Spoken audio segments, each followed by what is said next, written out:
প্রহসনের রায়ের মধ্য দিয়ে বেগম খালেদা জিয়াকে ফ্যাসিস্ট শেখ হাসিনা ও তার সরকার মৃত্যুর দিকে ঠেলে দিয়েছে বলে মন্তব্য করেছেন অন্তর্বর্তী সরকারের আইন, বিচার ও সংসদ বিষয়ক উপদেষ্টা ডক্টর আসিফ নজরুল।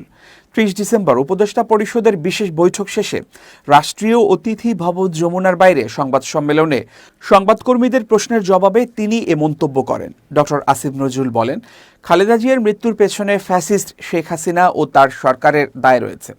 প্রহসনের মিথ্যা রায়ের মধ্য দিয়ে বেগম জিয়াকে মৃত্যুর দিকে ঠেলে দেওয়া হয়েছে। এই সরকার আসার পর থেকে তাকে যথাযথ মর্যাদা দেওয়ার সর্বোচ্চ চেষ্টা করা হয়েছে। প্রধান উপদেষ্টা সবসময় তার খোঁজ খবর নিয়েছেন। আরও 2 বছর আগে যদি তাকে পাওয়া যেত তাহলে হয়তো সুচিকিৎসার সুযোগ পাওয়া যেত। আসিফ নজরুল জানান, তাকে দাফন করা হবে সাবেক রাষ্ট্রপতি জিয়াউর রহমানের পাশেই। মন্ত্রিপরিষদ সভায় প্রধান উপদেষ্টা জানান, অন্তর্বর্তী সরকারের পক্ষ থেকে জানাজার বিষয়ে সব ধরনের সহায়তা করা হবে। সভায় উপদেষ্টা খালেদা জিয়ার স্মৃতিচারণ করেন। সর্বশেষ সশস্ত্র বাহিনী দিবসে প্রধান উপদেষ্টার সঙ্গে তার দীর্ঘক্ষণ কথা হয়েছিল। তিনি বলেন, জাতির এই বিশেষ মুহূর্তে খালেদা জিয়ার খুব প্রয়োজন ছিল।